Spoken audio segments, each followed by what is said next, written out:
everyone. We've got another chat stream going on, and I am going to put the Zoom information in the chat window, and if you want to join me on Zoom, we can talk about anything you want, at least for the next hour. I am, let's see if, all right, so,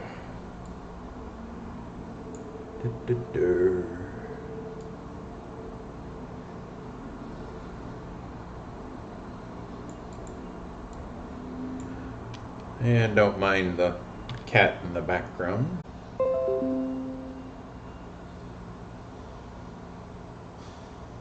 Since I am streaming, OBS virtual camera.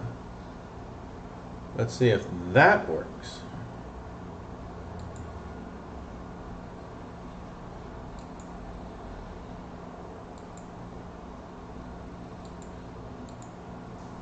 All right, let's try.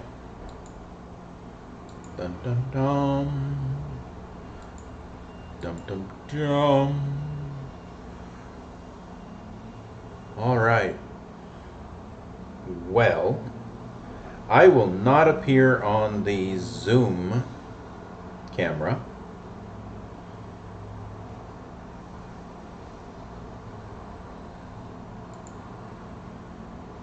But I will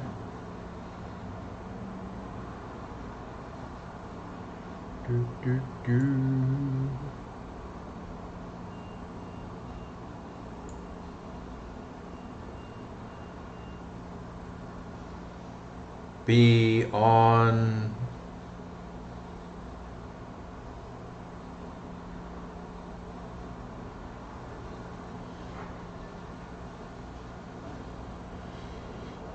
okay, well, anyway, looks like I am connected.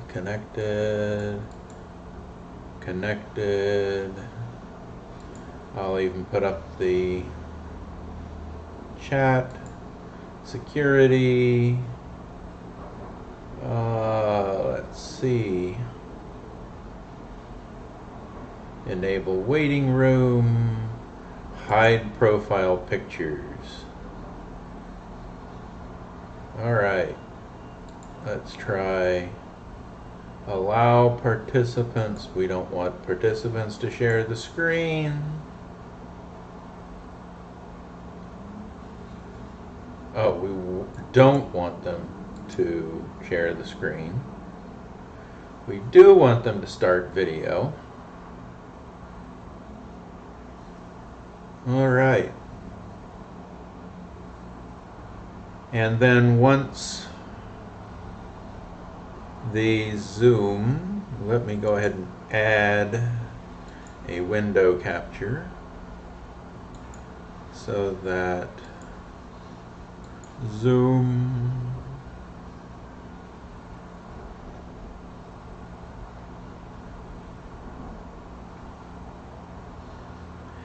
and they're considered a security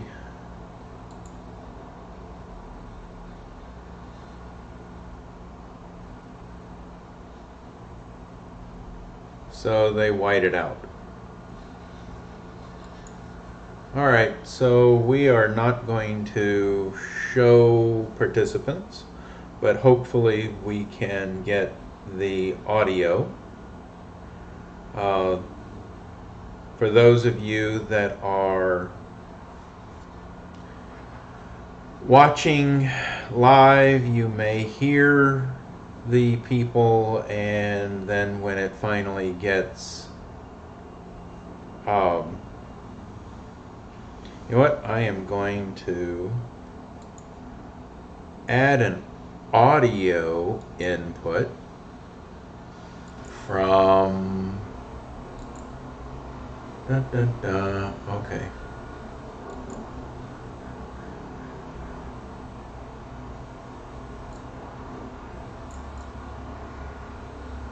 All right, well, while we wait for people to join via Zoom, um, what I had previously been talking about is how to get your finances under control.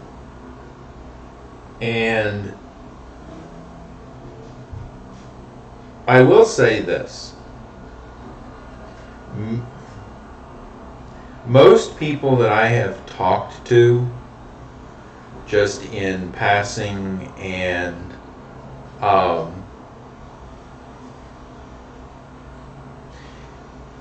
when married, there is this assumption that the marital funds are a free-for-all.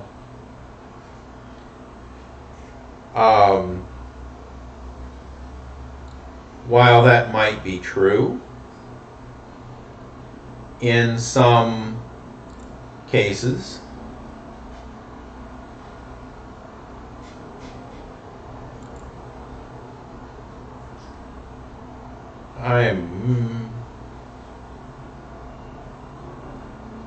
all right, settings.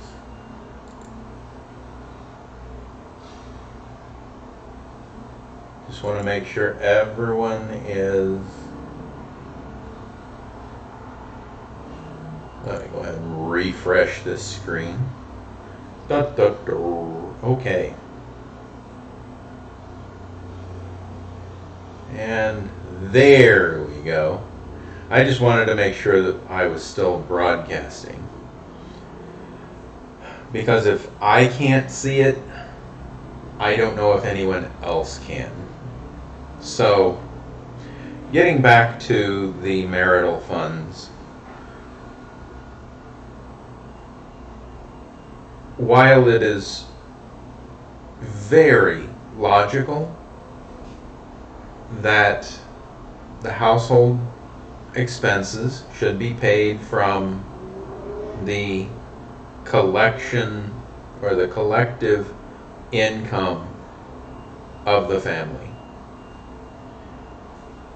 So if person A earns $100 and the other person earns $500,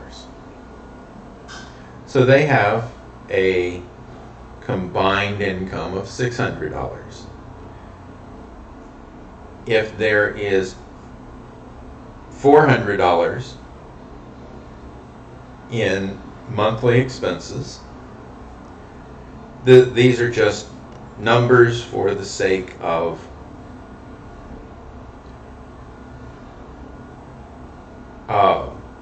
example. Makes the math easier. So if you pay the $400 out of the $600, that leaves you with $200.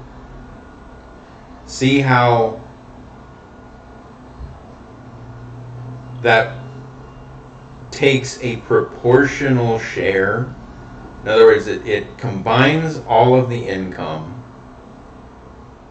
and pays the expenses proportionally. So for the person who only makes $100, they only pay a proportional share of that $400.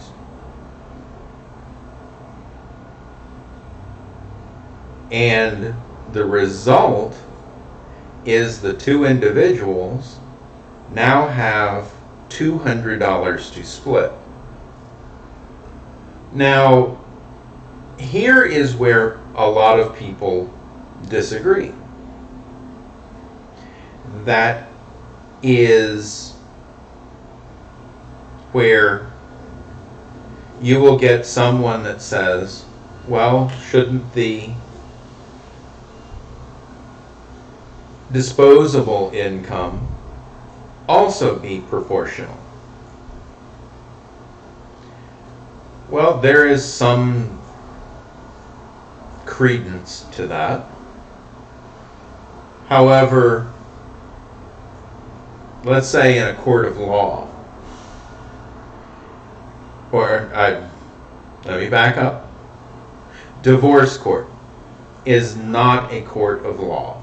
It is a court of equity, which means that the participants in a marriage are supposed to be treated equally, with equity, not equality. Okay, there's a difference. Equity means all things being equal. So, in a court of equity and in an equitable distribution, each person would be entitled to $100 to do with whatever they want. If they want to save up for a new TV, if they want to save up for a boat, if they want to save up for a new painting set, whatever floats their boat. Let's say it takes them, they want that set of art supplies that takes $250. Well, if they only have $100 a month, they could buy a little here, a little there, with their $100 that they have left over every month. If you say, but the $100 person does the majority of the chores because they don't work as much, shouldn't they get paid? Okay. That is something that would be agreed upon.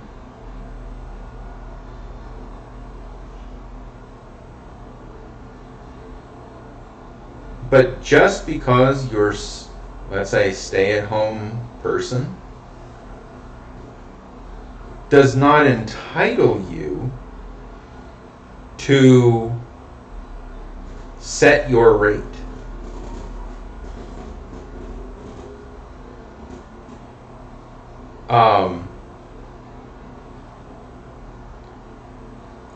I hear quite often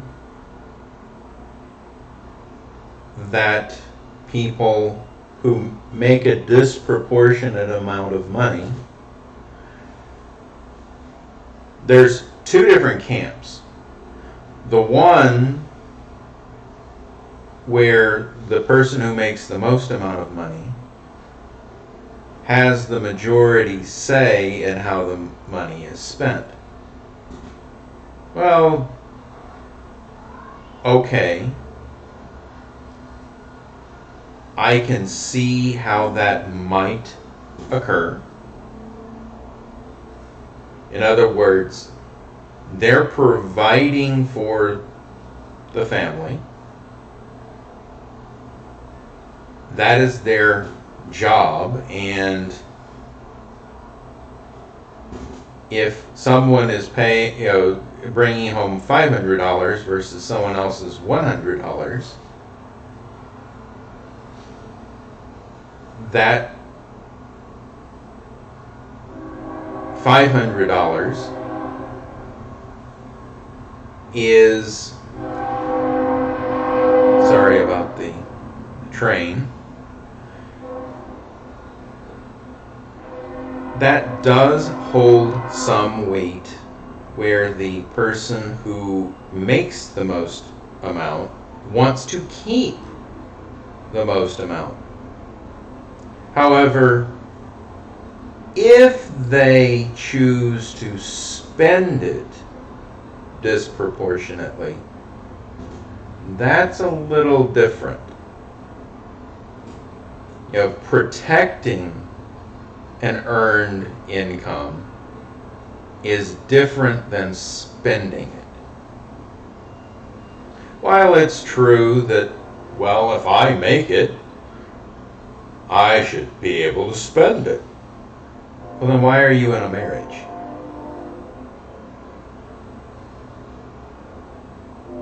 Alright, that's side number one.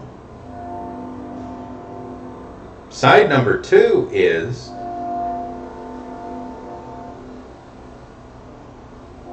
well, I should be able to say how all of it is spent. You make it, and you leave me to take care of the household bills. So, in essence, you are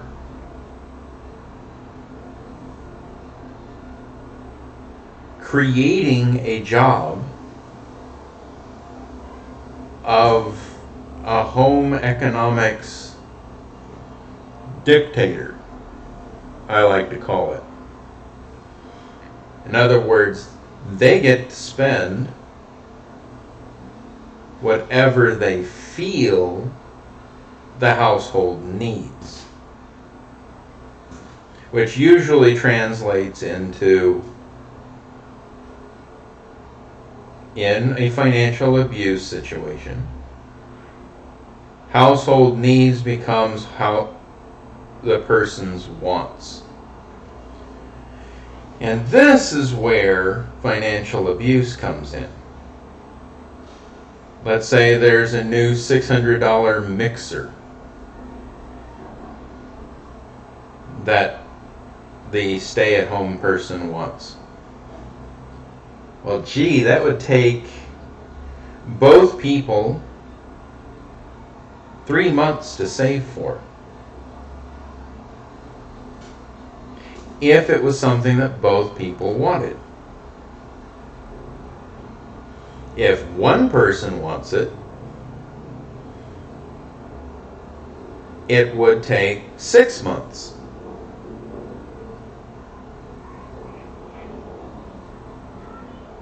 But if the stay-at-home person considers it a household expense, it gets bought immediately, goes on credit, and now it becomes a household debt.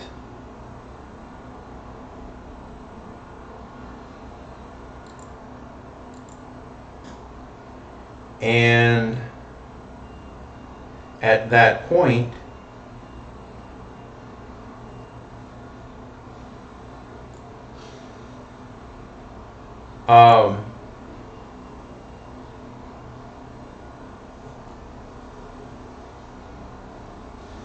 the person who purchased it without the input of the main breadwinner, all of a sudden now has a new debt that they're responsible for. And now that $600 may end up being, $12 a month for the next 3 or 4 years.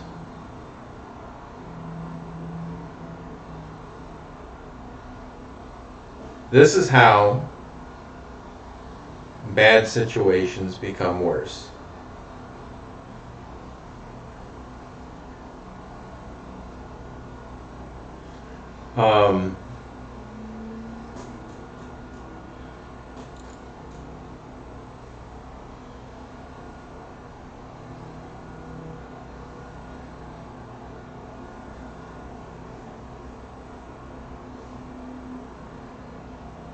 The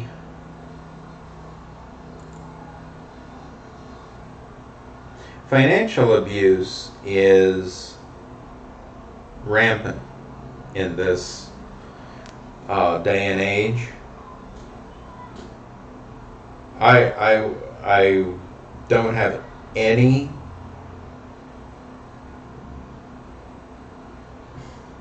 answers as to why, other than the rise of social media.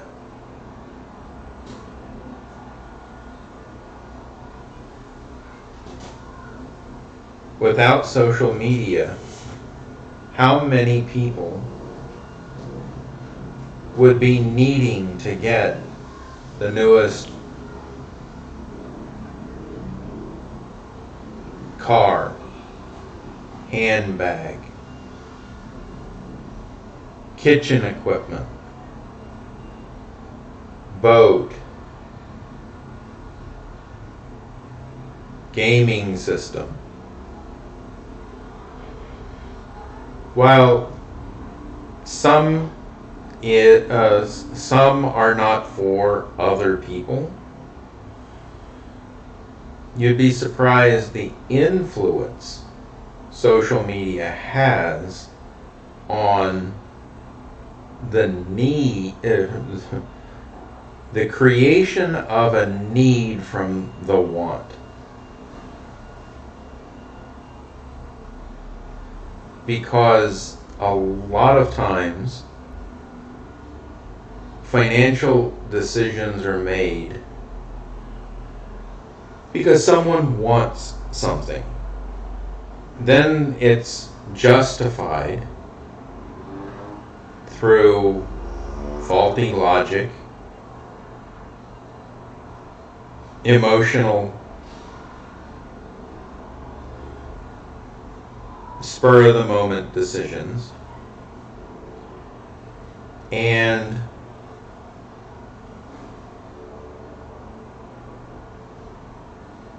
then it creates chaos,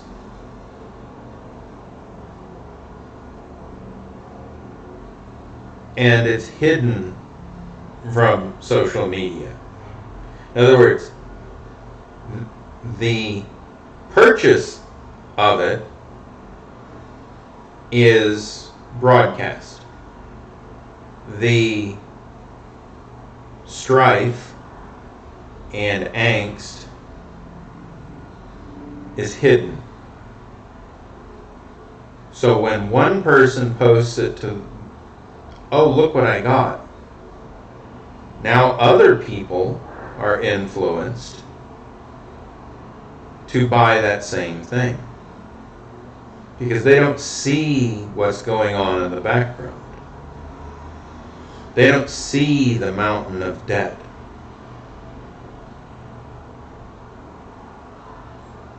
And what's funny is that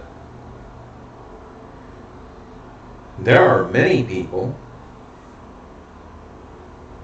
that will go out to a fancy restaurant and spend, $80 to $150 on a meal for two, post pictures of it, making other people feel envious of them. They get all the likes, all of the yummies, but that $150 meal may have been enough to feed them for the entire week.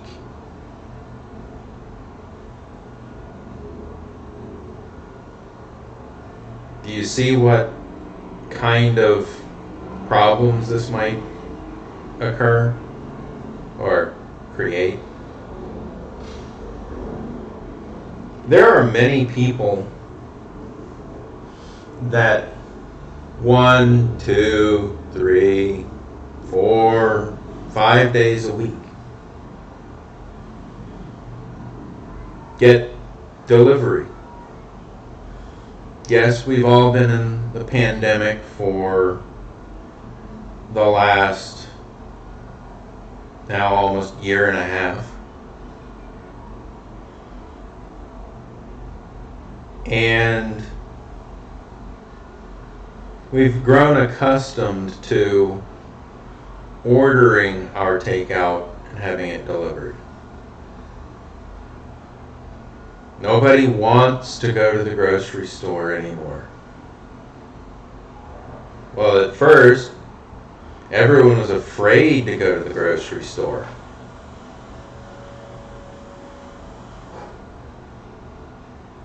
Now it's just a convenience. Still expensive. Matter of fact, a lot of places that were offering free delivery are slowly starting to charge for it because they've got bills to pay. And that was eating into their bottom line. So now the prices of that delivery is going up.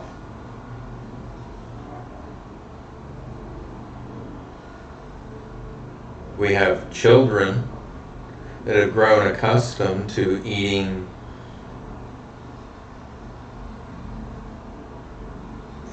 fried chicken or hamburgers or tacos, pizza, or even for the more affluent, specialty burgers, chicken Alfredo,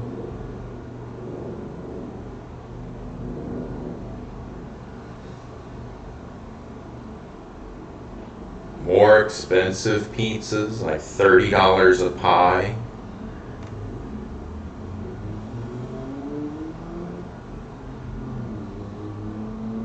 And it's eating into, no pun intended, household budgets.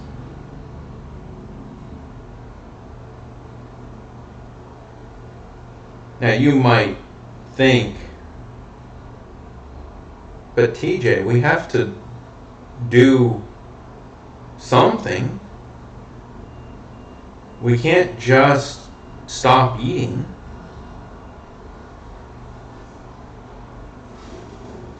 I can tell you right now, you don't have to stop eating.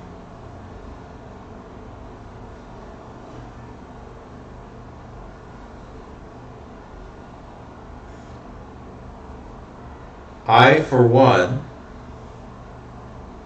have gone through this entire pandemic, and I haven't ordered delivery once. Let me repeat that. Now, some people might find this like, no, this cannot be.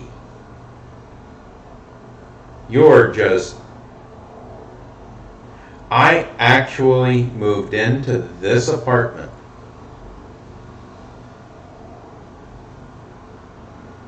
in October of 2019.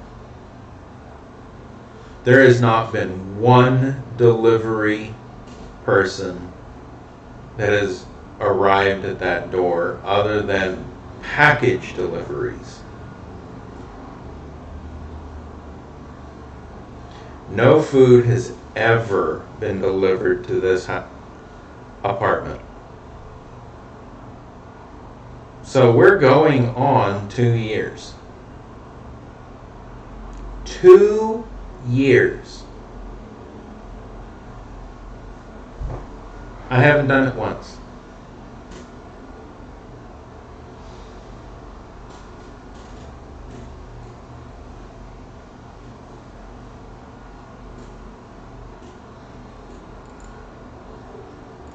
I would like to say that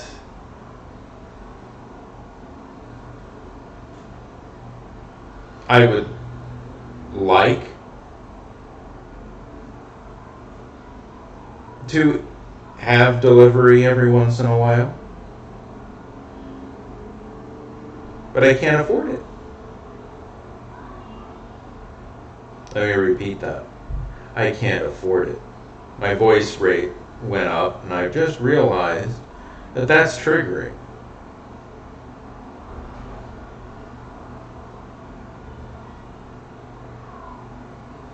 So you can see that I am fully aware of the abuse that is going on in my own life.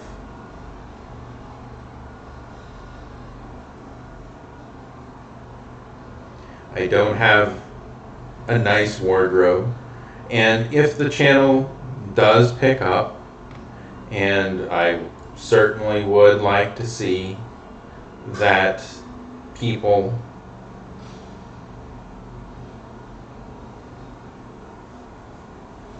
join the channel, like and subscribe.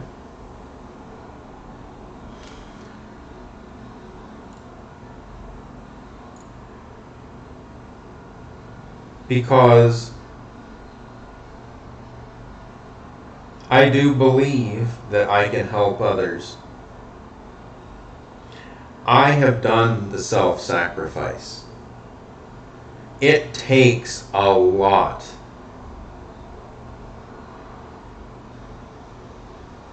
to climb out of the gutter. I am almost 1 year past divorce. I can actually say that most people's credit scores go down after divorce because they become financially devastated, up to their eyeballs in debt. Some people even declare bankruptcy because they've got so much debt. Why? Why do you have so much debt? Is it because of the lawyers? Yeah, they're expensive. And I wish I didn't have to pay them, because they're certainly not worth more than twice what more than 5 times that I get paid. Sorry, just not happening. And for someone who works minimum wage,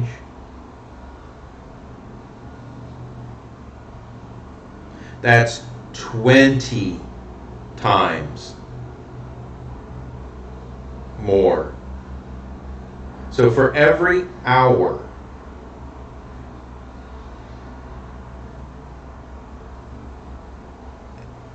a lawyer gets paid, someone usually has to work 20 hours to be able to pay for that. Divorce sucks.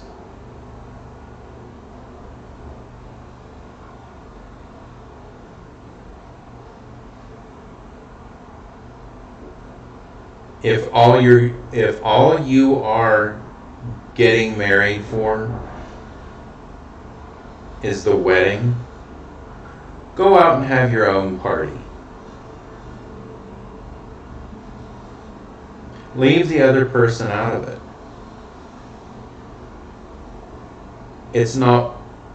It honestly is not worth the party.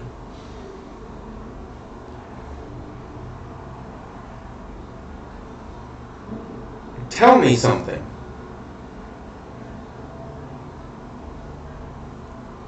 This might hurt a lot of people, and it might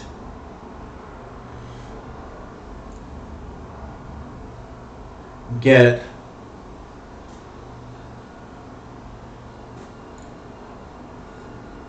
a lot of negative comments. And you know what? Comment.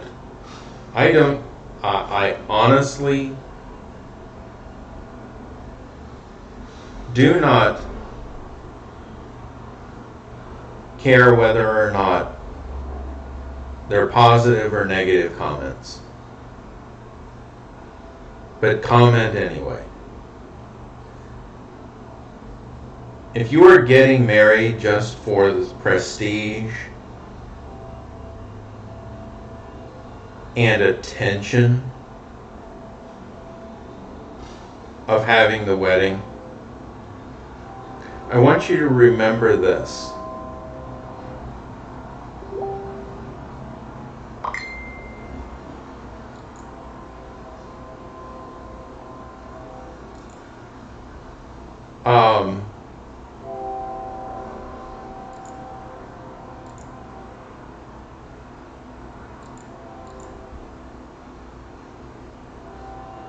I don't know where my window just went.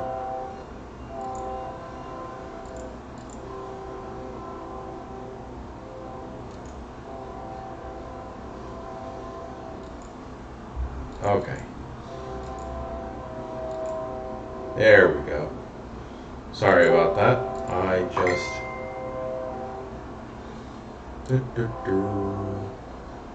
Alright. I have to edit that out a little bit.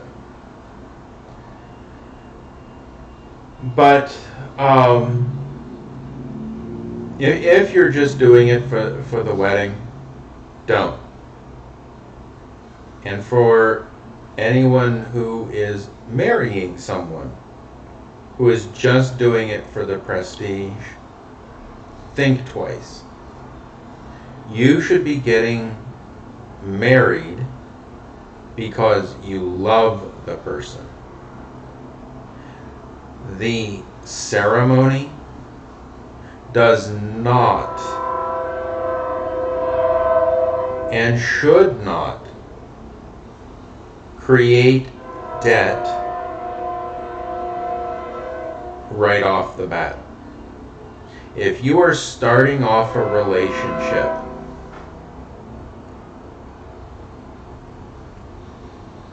with tons of debt,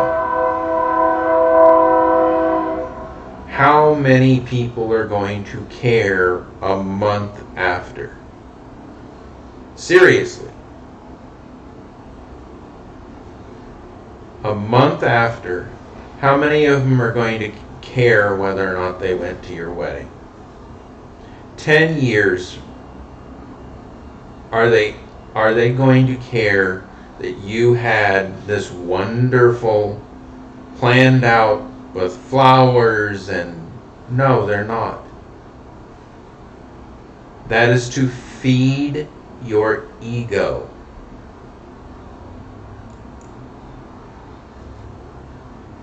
If you have the money to spend, by all means, but don't create debt. Because you're already starting off a good thing with a bad thing. I'm all for two people who are in love, who truly love each other. They will stay together until they have kids and pass on. There are very few people like that anymore.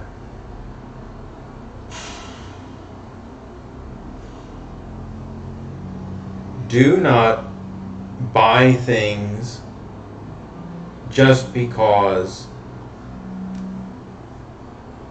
you want something shiny and new.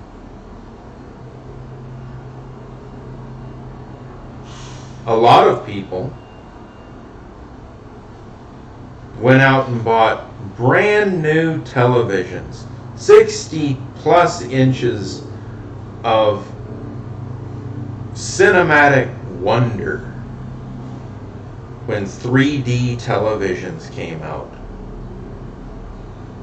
Oh my gosh, you've got to have this brand new 3D television. It's awesome.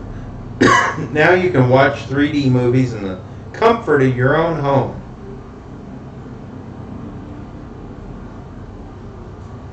3 years later, rest of the industry says, nobody's buying it. May as well not make them anymore.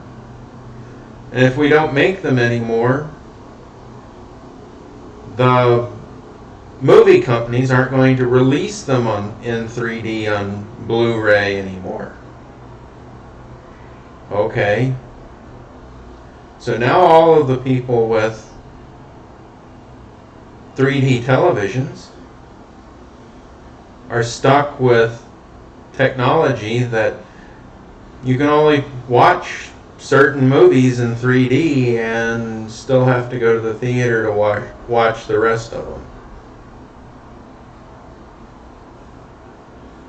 Laserdisc. Remember that? Everyone had to have Laserdiscs. It was much better than VHS, but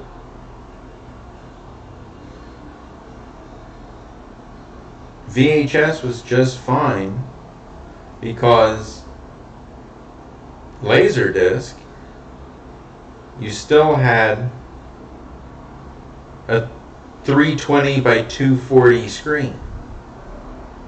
How good could that get? Yes, you could stop on pause a laser disc and it be as crystal clear as a picture.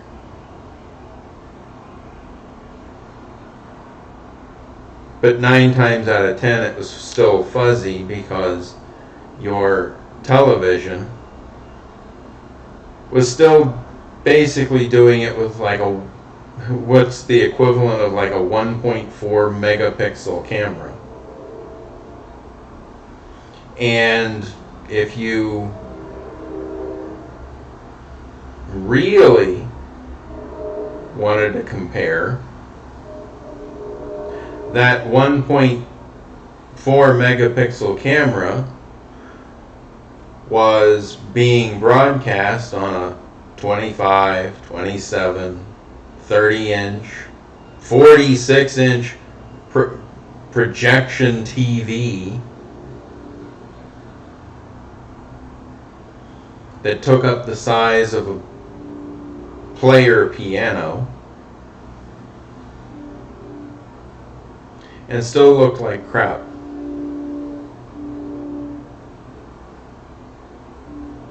But many people still had to do it. We now have people that for a short period of time are buying projection TVs, or essentially projectors, to display on their wall where, yes, the picture was big and great and could take up an entire room. But if you were lucky, you might get a few weeks of use out of that before you had to buy a new projector bulb. Then you realized, well, that projector really should only be used for the occasional movie, and I still needed a regular television.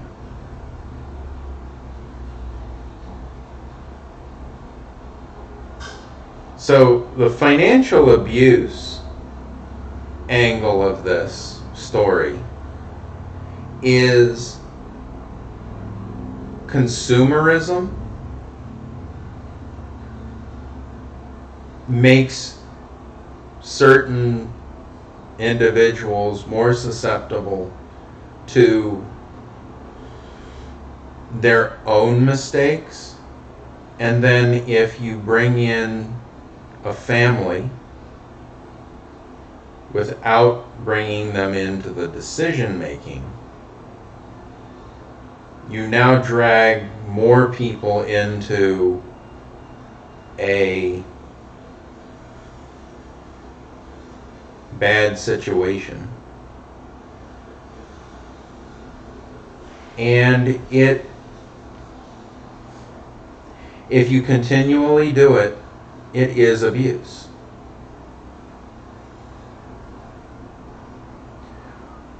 So, I know we're getting pretty darn close to the end of the broadcast. I only plan on doing these for about an hour. But I want to keep making them maybe 3 times a week, so that people get used to, oh, they can call in, they can get their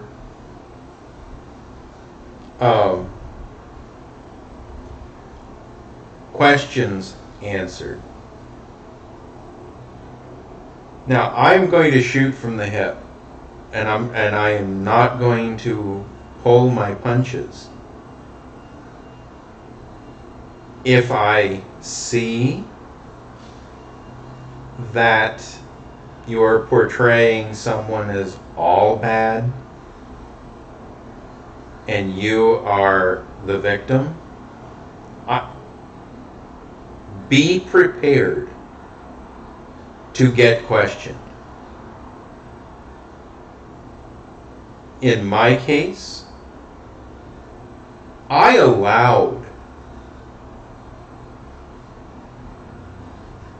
take some responsibility because I could have ended it. I could not make that decision to say, hey kids, it's just not working out.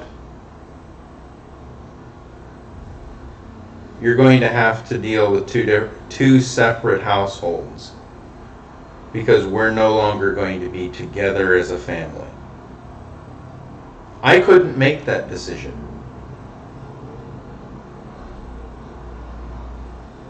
There were other factors involved, which made it even more difficult, and I'm dealing with those at the moment.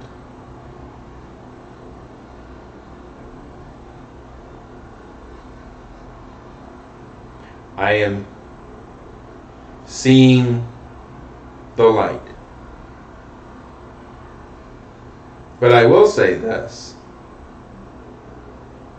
I can answer all of the questions that somebody throws in my direction.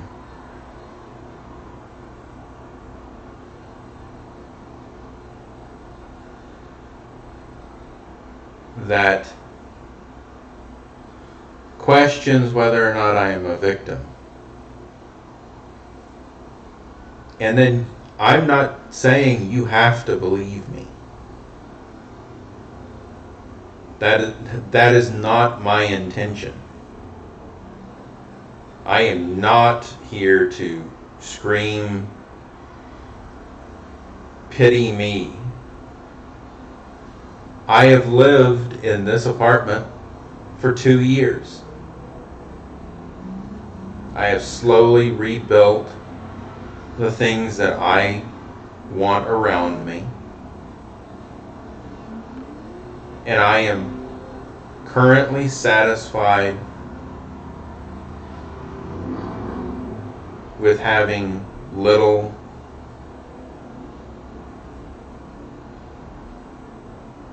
things to do. That's why I'm devoting some of my energy to broadcasting. And I am going to get better at this broadcasting. You know, everyone starts somewhere.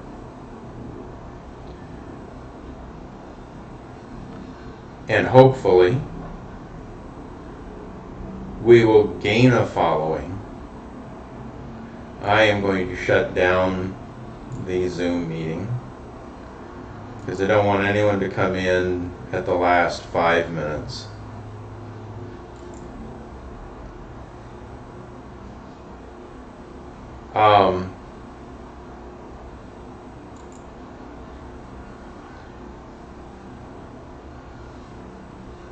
We are going to grow as a channel without me forcing it on everyone. It is going to be a welcoming community. I do have the financial abuse support group on Facebook. It is a private group, so you will have to search for it. If you apply for membership, go, it may take me several hours because I am only one person. This is not a multi-person venue. I'm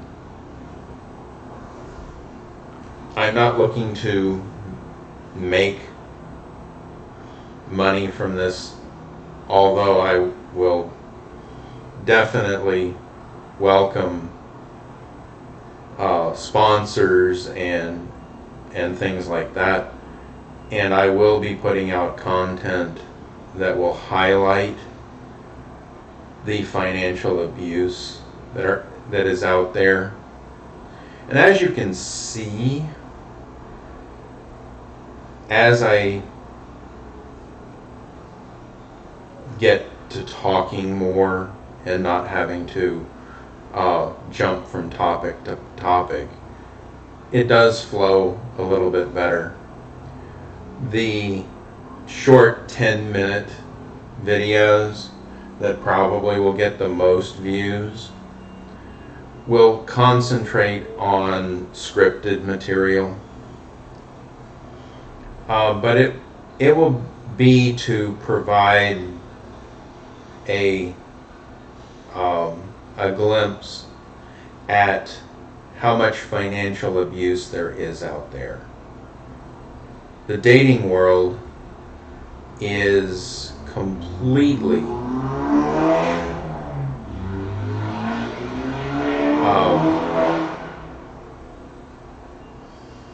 messed up. It really is. Just,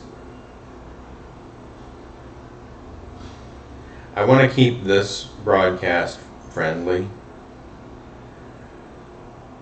So it is a complete disaster, a dumpster fire. You have many people monkey branching, leaving good relationships, screaming abuse when there is none.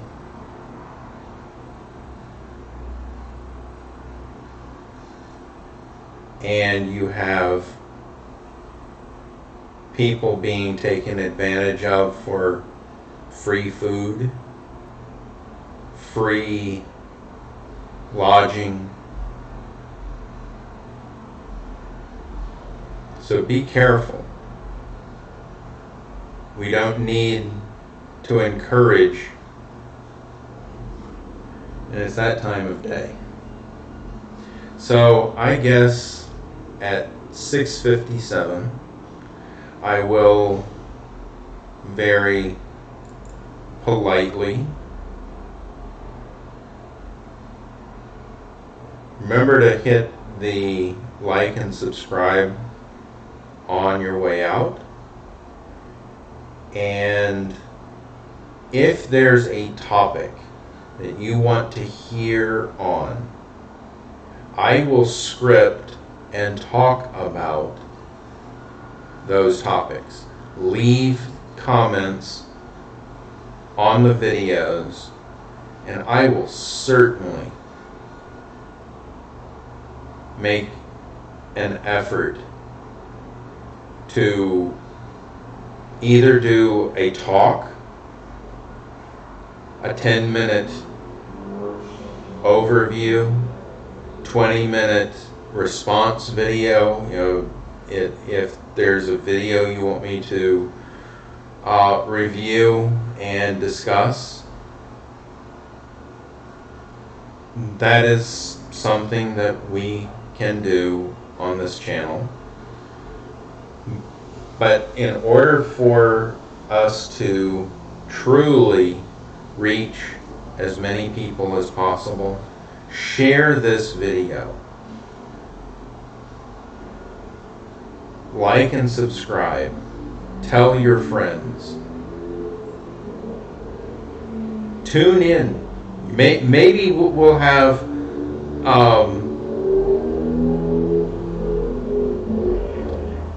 a joke session. Maybe we'll have everyone in the chat turn around and try to create financial abuse related movie titles. Wouldn't that be funny?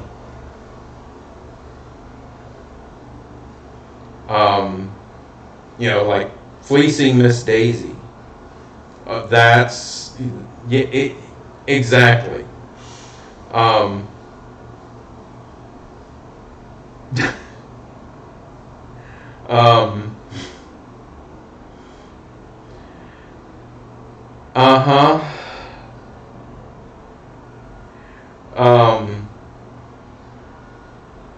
Yeah.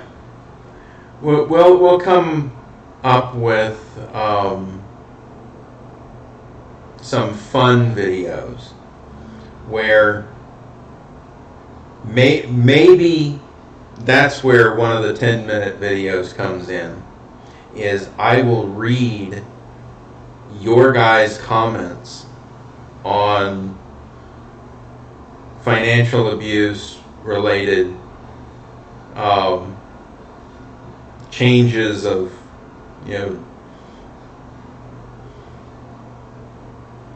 movie titles or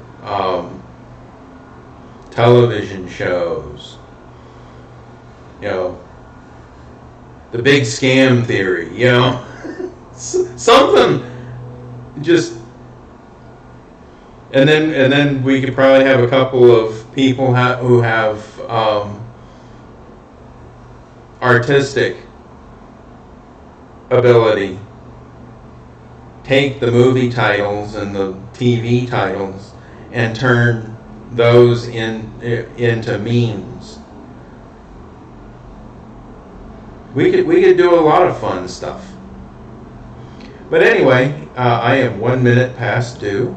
So remember, share, like, subscribe, and tell your friends to come on in.